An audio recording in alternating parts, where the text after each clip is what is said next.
Hey guys, welcome back. Today Google Doodle celebrating fairy bread.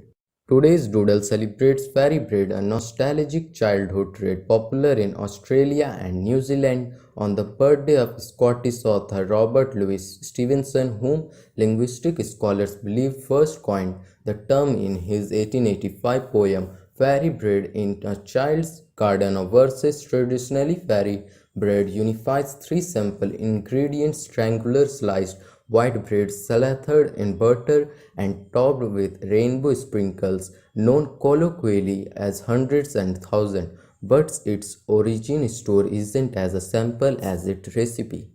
Although some believe the taste trait might have been inspired by hagelslag, Dutch toast covered in chocolate sprinkles, both Australian and New Zealand claim to have originally invented fairy bread all on their own. New Zealanders have brightened confections with rainbow sprinkles for over a century, but a 1929 article published in a Tasmanian newspaper claims to be the first to reference fairy bread with the ingredients it's known for today.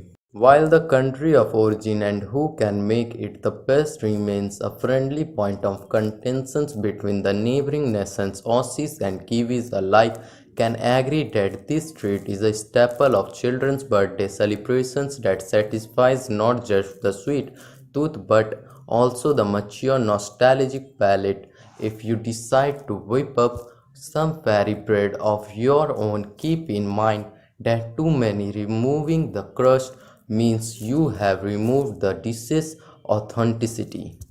Here's to fairy bread, a taste treat that's as easy as 1 2 3. So guys, I hope you like this video, so do not forget like, share and comment, and do subscribe my YouTube channel and press the bell icon for the latest video. So thank you.